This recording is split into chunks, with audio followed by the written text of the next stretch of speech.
ನಮಸ್ಕಾರ ಸ್ನೇಹಿತರೆ, ಇದೀಗ ತಾನೇ ಬಂದಿರುವ ಮುಖ್ಯವಾದ ಮಾಹಿತಿಗಳು. ಗೃಹಲಕ್ಷ್ಮಿಯರಿಗೆ ಬಾಕಿ ಕಂತು ಜಮಾ ಬಗ್ಗೆ ಸಚಿವ ಲಕ್ಷ್ಮೀ ಹೆಬ್ಬಾಳ್ಕರ್ ಅವರು ಗುಡ್ ನ್ಯೂಸ್ ಕೊಟ್ಟಿದ್ದಾರೆ. ಮತ್ತೊಂದೆಡೆಯಲ್ಲಿ ಕೊಟ್ಟ ಮಾತು ಉಳಿಸಿಕೊಳ್ಳಬೇಕು, ನುಡಿದಂತೆ ನಡೆಯಬೇಕು ಎಂದು ಡಿಕೆ ಶಿವಕುಮಾರ್ ಅವರು ಹೇಳಿಕೆ ಕೊಟ್ಟ ಬೆನ್ನಲ್ಲೇ ಹೈಕಮಾಂಡ್ನಿಂದ ಡಿಕೆ ಶಿವಕುಮಾರ್ ಅವರಿಗೆ ಮಹತ್ವದ ಜವಾಬ್ದಾರಿ ಕೊಡಲಾಗಿದೆ. ಏನಿದು ಮಾಹಿತಿ ನೋಡೋಣ. ಇನ್ನು ಷೇರು ಮಾರುಕಟ್ಟೆಯಲ್ಲಿ ಸತತವಾಗಿ ಕುಸಿತ ಕಾಣುತ್ತಿದ್ದು ಹೂಡಿಕೆದಾರರ ಒಟ್ಟು 8 ಲಕ್ಷ ಕೋಟಿ ನಷ್ಟವಾಗಿದೆ ಅಂತೆ. ನೀವು ಕೂಡ ಇನ್ವೆಸ್ಟ್ಮೆಂಟ್ ಮಾಡುತ್ತಿದ್ದರೆ ಮಾಹಿತಿ ಪೂರ್ತಿಯಾಗಿ ನೋಡಿ. ಮತ್ತೊಂದೆಡೆಯಲ್ಲಿ ಪ್ರಧಾನಿ ನರೇಂದ್ರ ಮೋದಿ ಮತ್ತು ರಾಹುಲ್ ಗಾಂಧಿಯವರ ಆಸ್ತಿ ಎಷ್ಟು ಇದೆ ಎಂಬ ಕುರಿತಂತೆ ಒಂದು ಇಂಟ್ರೆಸ್ಟಿಂಗ್ ಮಾಹಿತಿ ರಿವೀಲ್ ಆಗಿದೆ, ಅದು ಕೂಡ ನೋಡೋಣ. ಮತ್ತೊಂದೆಡೆಯಲ್ಲಿ ಪಡಿತರ ಚೀಟಿದಾರರಿಗೆ ಶಾಕ್ ಕೊಟ್ಟ ಸರ್ಕಾರ, ರದ್ದಾದ ಬಿಪಿಎಲ್ ಕಾರ್ಡು ಮರುಪಡೆಯಲು 45 ದಿನ ಅವಕಾಶ. ಆದರೆ ಬಿಪಿಎಲ್ ಕಾರ್ಡು ರದ್ದಾದರೆ ಗೃಹಲಕ್ಷ್ಮಿ ಯೋಜನೆ 2,000 ರೂಪಾಯಿಗೂ ಕೂಡ ಬಂದ್ ಆಗುತ್ತಂತೆ. ಎಲ್ಲ ಮಾಹಿತಿಗಳನ್ನು ಡೀಟೇಲ್ ಆಗಿ ನೋಡೋಣ. ಅದಕ್ಕಿಂತ ಮೊದಲು ದಯವಿಟ್ಟು ನೀವು ನಮ್ಮ ಚಾನಲ್ಗೆ ಮೊದಲು ಬಾರಿ ಭೇಟಿ ಕೊಡುತ್ತಿದ್ರೆ ಸಬ್ಸ್ಕ್ರೈಬ್ ಆಗಿ, ಪಕ್ಕದಲ್ಲಿ ಕಾಣಿಸೋ ಗಂಟೆ ಒತ್ತಿ. ಇದರಿಂದ ರಾಜ್ಯದ ಮುಖ್ಯವಾದ ಮಾಹಿತಿಗಳು ನಿಮಗೆ ಸಿಗುತ್ತವೆ. ವಿಡಿಯೋಗೆ ಲೈಕ್ ಮಾಡಿ ಮತ್ತು ವಿಡಿಯೋ ಪೂರ್ತಿಯಾಗಿ ನೋಡಿ. ಬನ್ನಿ ಸ್ನೇಹಿತರೆ, ಎಲ್ಲ ಮುಖ್ಯವಾದ ಮಾಹಿತಿಗಳನ್ನು ಡೀಟೇಲ್ ಆಗಿ ನೋಡೋಣ.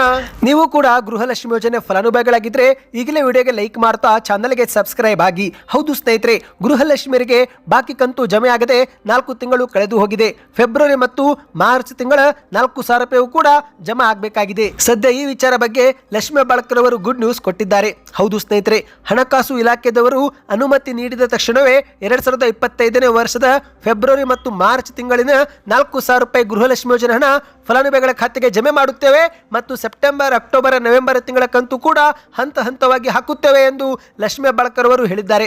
ಹೌದು, ಬೆಂಗಳೂರಿನ ವಿಧಾನಸೌಧದಲ್ಲಿ ನಡೆದಂತ ಸಚಿವ ಸಂಪುಟ ಸಭೆ ಬಳಿಕ ಮಾಧ್ಯಮಗಳ ಮುಂದೆ ಮಾತನಾಡಿದಂತ ಲಕ್ಷ್ಮೀ ಹೆಬ್ಬಾಳ್ಕರ್ ಅವರು ಈ ಒಂದು ಹಿಂದಿನ 2 ತಿಂಗಳ ಬಾಕಿ ಉಳಿದಿದ್ದು ನಿಜ.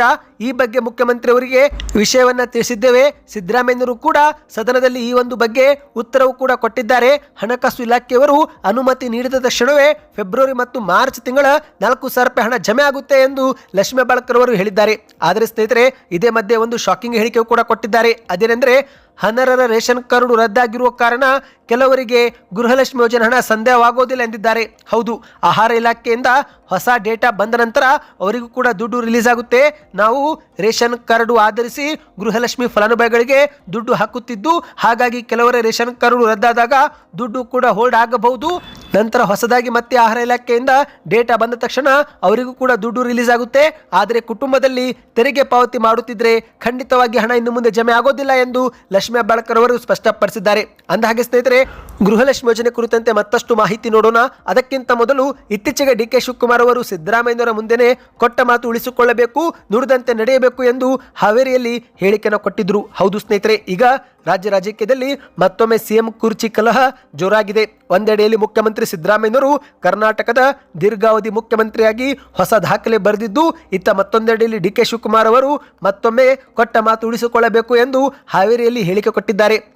ಹೌದು ಸ್ನೇಹಿತರೆ, ವರ್ಲ್ಡ್ ಪವರ್ಕ್ಕಿಂತ ವರ್ಡ್ ಪವರ್ ಹೆಚ್ಚು, ಕೊಟ್ಟ ಮಾತನ್ನ ಉಳಿಸಿಕೊಳ್ಳುವುದೇ ಬಹಳ ಮುಖ್ಯ ಎಂದು ನೇರವಾಗಿ ಸಿದ್ದರಾಮಯ್ಯರ ಮುಂದೆನೆ ಹೇಳಿಕೆ ಕೊಟ್ಟಿದ್ದಾರೆ. ಈಗ ಇದೇ ಮಧ್ಯೆ ಡಿಕೆ ಶಿವಕುಮಾರ್ ಅವರಿಗೆ ಹೈಕಮಾಂಡ್ ಮಹತ್ವದ ಜವಾಬ್ದಾರಿ ಕೊಟ್ಟಿದೆ. ಹೌದು, ಮುಖ್ಯಮಂತ್ರಿ ಆಗುವ ಉತ್ಸಾಹದಲ್ಲಿದ್ದಂಥ ಕರ್ನಾಟಕದ ಉಪಮುಖ್ಯಮಂತ್ರಿ ಡಿಕೆ ಶಿವಕುಮಾರ್ ಅವರಿಗೆ ಹೈಕಮಾಂಡ್ ಒಂದು ಮಹತ್ವದ ಜವಾಬ್ದಾರಿ ನೀಡಿದೆ. ಅದೇನೆಂದರೆ, ಶೀಘ್ರವೇ 2026ರಲ್ಲಿ 5 ರಾಜ್ಯಗಳ ವಿಧಾನಸಭಾ ಚುನಾವಣೆ ನಡೆಯಲಿದ್ದು, ಈ ಪೈಕಿ ಅಸ್ಸಾಂ ರಾಜ್ಯದ ವಿಧಾನಸಭಾ ಚುನಾವಣೆಯ ಉಸ್ತುವಾರಿಯನ್ನ ಡಿಕೆ ಶಿವಕುಮಾರ್ ಅವರಿಗೆ ವಹಿಸಲಾಗಿದೆ. ಹೌದು, ಕರ್ನಾಟಕದ ಉಪಮುಖ್ಯಮಂತ್ರಿ ಡಿಕೆ ಶಿವಕುಮಾರ್ ಹಾಗೂ ಸಚಿವರಾಗಿರುವ KJ ಜಾರ್ಜ್ ಅವರಿಗೆ ಅಸ್ಸಾಂ ರಾಜ್ಯದ ವಿಧಾನಸಭಾ ಚುನಾವಣೆಯ ಉಸ್ತುವಾರಿಯನ್ನ ನೀಡಲಾಗಿದೆ ಸ್ನೇಹಿತರೆ. ಅಂದಹಾಗೆ ಈ ಮೂಲಕ ಸಿದ್ದರಾಮಯ್ಯರ ಕುರ್ಚಿ ಗಟ್ಟಿಯಾದಂತಾಗಿದೆ. ಹೌದು, ಯಾಕಂದ್ರೆ ಡಿಕೆ ಶಿವಕುಮಾರ್ ಅವರು ಏಕಕಾಲದಲ್ಲಿ ಮುಖ್ಯಮಂತ್ರಿ ಸ್ಥಾನ ಇರೋಕ್ಕಾಗೋದಿಲ್ಲ, ಆ ಕಡೆ ಅಸ್ಸಾಂ ವಿಧಾನಸಭಾ ಚುನಾವಣೆಯ ತಯಾರಿಯೂ ಕೂಡ ಮಾಡೋಕ್ಕಾಗೋಲ್ಲ. ಹಾಗಾಗಿ ಹೈಕಮಾಂಡ್ ನಾಯಕರು ಬೇಕಂತಲೇ ಡಿಕೆ ಶಿವಕುಮಾರ್ ಅವರಿಗೆ ಬ್ಯುಸಿಯಾಗಿಡೋದಕ್ಕೆ ಅಸ್ಸಾಂ ವಿಧಾನಸಭಾ ಚುನಾವಣೆಯ ಒಂದು ಉಸ್ತುವಾರಿ ಕೊಟ್ಟಿದ್ದಾರೆ ಎಂದು ಊಹಿಸಲಾಗಿದೆ. ಅಂದಹಾಗೆ ಸ್ನೇಹಿತರೆ, ಈ ಒಂದು ಹಿಂದೆ ಬಿಜೆಪಿಯವರು ನವೆಂಬರ್ದಲ್ಲಿ ಕ್ರಾಂತಿ ಆಗುತ್ತೆ ಅಂದ್ರು, ಡಿಸೆಂಬರ್ ತಿಂಗಳಲ್ಲಿ ಕ್ರಾಂತಿ ಆಗುತ್ತೆ ಅಂದ್ರು, ಇದೀಗ ಸಂಕ್ರಾಂತಿ ಹಬ್ಬದ ಸಮಯದಲ್ಲಿ ಕ್ರಾಂತಿ ಆಗುತ್ತೆ ಎಂದು ಹೇಳಿಕೆಯನ್ನು ಕೊಡುತ್ತಿದ್ದು, ಇದೇ ಮಧ್ಯೆ ಮುಖ್ಯಮಂತ್ರಿ ಸ್ಥಾನ ಕುರ್ಚಿಯ ಕೇಂದ್ರ ಬಿಂದು ಆಗಿರುವ ಡಿಕೆ ಶಿವಕುಮಾರ್ ಅವರಿಗೆ ಈಗ ಅಸ್ಸಾಂ ಚುನಾವಣೆಯ ಜವಾಬ್ದಾರಿಯನ್ನು ಕೇಂದ್ರ ಸರ್ಕಾರ ನೀಡುವ ಮೂಲಕ ಇತ್ತ ಸಿದ್ದರಾಮಯ್ಯರ ಕುರ್ಚಿ ಗಟ್ಟಿ ಮಾಡಿದಂತಾಗಿದೆ. ಯಾಕಂದ್ರೆ ಏಕಕಾಲಕ್ಕೆ ಅಸ್ಸಾಂ ರಾಜ್ಯದ ವಿಧಾನಸಭಾ ಚುನಾವಣೆಯ ತಯಾರಿ ಮತ್ತು ಈ ಕಡೆ ಕರ್ನಾಟಕದ ಸಿಎಂ ಸ್ಥಾನ ಏರಲು ಸಾಧ್ಯವಾಗುವುದಿಲ್ಲ. ಹಾಗಾಗಿ ಹೈಕಮಾಂಡ್ ನಾಯಕರು ಎಲ್ಲ ಲೆಕ್ಕಾಚಾರ ಹಾಕಿಕೊಂಡೇ ಡಿ.ಕೆ. ಶಿವಕುಮಾರ್ ಅವರಿಗೆ ಮಹತ್ವದ ಜವಾಬ್ದಾರಿ ಕೊಡಲಾಗಿದೆ ಎಂದು ಊಹಿಸಲಾಗಿದೆ. ಸ್ನೇಹಿತರೆ, ಬನ್ನಿದೀಗ ಮತ್ತೊಂದು ಮುಖ್ಯವಾದ ಮಾಹಿತಿಗೆ ಹೋಗೋಣ. ನೀವು ಕೂಡ ಭಾರತೀಯ ಷೇರು ಮಾರುಕಟ್ಟೆಯಲ್ಲಿ ಇನ್ವೆಸ್ಟ್ಮೆಂಟ್ ಮಾಡುತ್ತಿದ್ರೆ ಈ ಮಾಹಿತಿ ನಿಮಗೆ ತುಂಬಾನೇ ಮುಖ್ಯ. ಜನವರಿ 8 ಗುರುವಾರದಿಂದ ಷೇರು ಮಾರುಕಟ್ಟೆ ಸತತವಾಗಿ ಕುಸಿತ ಕಾಣುತ್ತಿದೆ. ಹೌದು ಸ್ನೇಹಿತರೆ, ನಿಫ್ಟಿ 50 ಸತತವಾಗಿ 7 ದಿನ ಈಗ ಕುಸಿತ ಕಂಡಿದೆ. ರಿಲಯನ್ಸ್, HDFC ಸೇರಿದಂತೆ ಪ್ರಮುಖ ಷೇರುಗಳು ಭಾರಿ ನಷ್ಟ ಅನುಭವಿಸಿವೆ.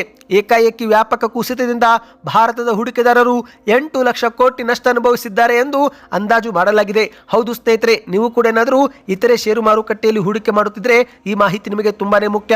ಈಗ ಚಿನ್ನ ಮತ್ತು ಬೆಳ್ಳಿ ಸೇರಿದಂತೆ ಯಾವ ರೀತಿ ಗಗನಕ್ಕೆ ಇರುತ್ತಿದೆ, ಆದರೆ ಮತ್ತೊಂದೆಡೆಯಲ್ಲಿ ಭಾರತೀಯ ಷೇರು ಮಾರುಕಟ್ಟೆ ಕುಸಿತ ಕಾಣ್ತಾ ಇದೆ. ಹೌದು, ಒಂದು ಕಡೆಗೆ ಡಾಲರ್ ಕೂಡ ರೂಪಾಯಿ ಮುಂದೆ ತುಂಬಾನೇ ಸ್ಟ್ರಾಂಗ್ ಆಗ್ತಾ ಇದೆ. ಈಗ ರಿಲಯನ್ಸ್, HDFC, SBI ಸೇರಿದಂತೆ ಪ್ರಮುಖ ಷೇರುಗಳು ಕುಸಿತ ಕಾಣುತ್ತಿವೆ. ಸ್ನೇಹಿತರೆ, HDFC ಬ್ಯಾಂಕು ಸತತ 5 ದಿನ ಕುಸಿತ ಕಂಡಿದೆ.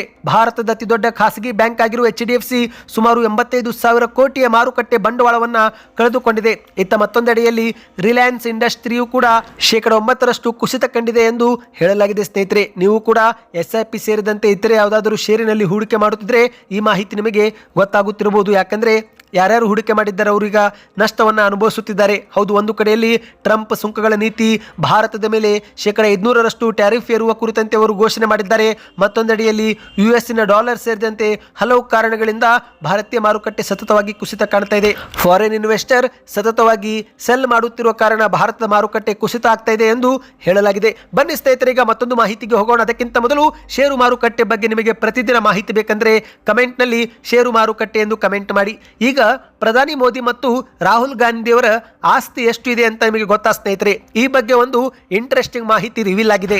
ಹೌದು, ಅಸೋಸಿಯೇಷನ್ ಫಾರ್ ಡೆಮೊಕ್ರಾಟಿಕ್ ರಿಫಾರ್ಮ್ಸ್ ಎಂಬ ಸಂಘಟನೆಯು ರಾಜಕೀಯ ನಾಯಕರ ವಿರುದ್ಧ ನಡೆಯುವ ಪ್ರಕರಣಗಳು, ಆಸ್ತಿಗಳು ಮತ್ತು ಇತರೆ ವಿಷಯ ಬಗ್ಗೆ ಯಾವಾಗಲೂ ಆಸಕ್ತಿದಾಯಕ ಸಂಗತಿಯನ್ನ ಬಹಿರಂಗಪಡಿಸುತ್ತಿರುತ್ತದೆ. ಈಗ ಅದೇ ರೀತಿ ಪ್ರಧಾನಿ ನರೇಂದ್ರ ಮೋದಿ ಮತ್ತು ರಾಹುಲ್ ಗಾಂಧಿಯವರ ಆಸ್ತಿ ಎಷ್ಟು ಇದೆ ಎಂಬ ಕುರಿತಂತೆ ಮಾಹಿತಿಯನ್ನ ಬಿಡುಗಡೆ ಮಾಡಲಾಗಿದೆ.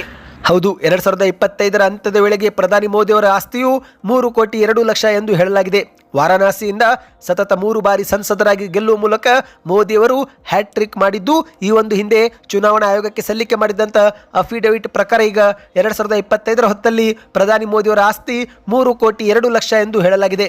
ಅಂದಹಾಗೆ ಸ್ನೇಹಿತರೆ, 2014ರಲ್ಲಿ ಮೋದಿಯವರು ಸ್ಪರ್ಧೆ ಮಾಡುವಾಗ ಆಸ್ತಿಯು 1,65,00,000 ಅದು 2019 ಅಂದರೆ 5 ವರ್ಷದಲ್ಲಿ 2,51,00,000 ಆಗಿದೆ.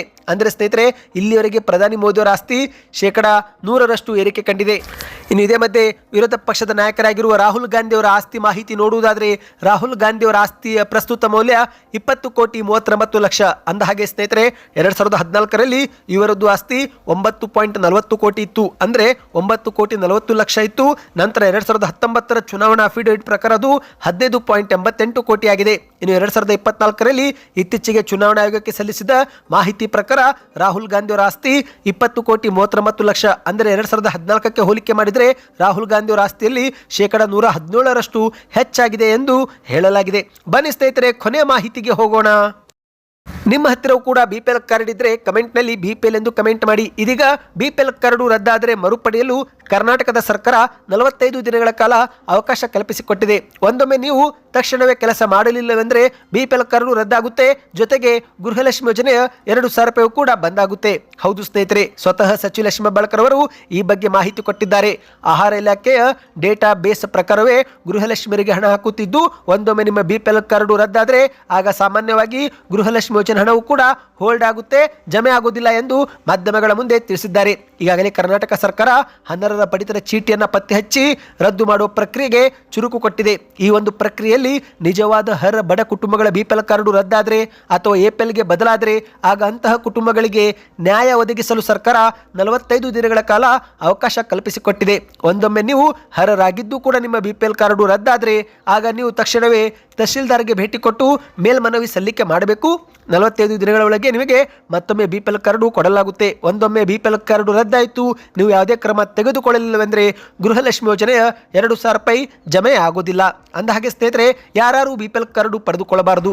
ಮೊದಲಿಗೆ ಕುಟುಂಬದಲ್ಲಿ ಸರ್ಕಾರಿ ನೌಕರರು ಇದ್ದರೆ BPL ಕಾರ್ಡು ಪಡೆದುಕೊಳ್ಳುವಂತಿಲ್ಲ. ತೆರಿಗೆ ಪಾವತಿ ಮಾಡುತ್ತಿರೋರು ಕೂಡ BPL ಕಾರ್ಡ್ಗೆ ಅನರ್ಹರು. ಗ್ರಾಮೀಣ ಪ್ರದೇಶದಲ್ಲಿ 3 ಹೆಕ್ಟೇರ್ಗಿಂತ ಹೆಚ್ಚು ಒಣಭೂಮಿ ಅಥವಾ ನೀರಾವರಿ ಭೂಮಿ ಇದ್ರೂ ಕೂಡ ಅನರ್ಹ ಎಂದು ಹೇಳಲಾಗಿದೆ. ಸ್ವಂತ ಮನೆ ಇದ್ರೆ 1,000 ಚದರ ಅಡಿಗಿಂತಲೂ ಸ್ವಂತ ಮನೆ ಇದ್ರೂ ಕೂಡ BPL ಕಾರ್ಡ್ ಅನ್ನ ಪಡೆದುಕೊಳ್ಳುವಂತಿಲ್ಲ. ಮತ್ತು ಸ್ನೇಹಿತರೆ, ವಾಣಿಜ್ಯ ಜೀವನೋಪಾಯಕ್ಕಾಗಿ ನೀವು ವಾಣಿಜ್ಯ ವಾಹನ ಹೊಂದಿರಬಹುದು, ಟ್ರ್ಯಾಕ್ಟರು, ಟ್ಯಾಕ್ಸಿ ಸೇರಿದಂತೆ ಕಾರು ಹೊಂದಿರಬಹುದು. ಆದರೆ ಸ್ವಂತ ಬಳಕೆಗೆ 4 ಚಕ್ರದ ವಾಹನ ಹೊಂದಿದ್ರೆ ಆಗ ಮತ್ತೆ ನಿಮ್ಮನ್ನ ಅನರ್ಹರು ಎಂದು ಪರಿಗಣಿಸಲಾಗುತ್ತೆ.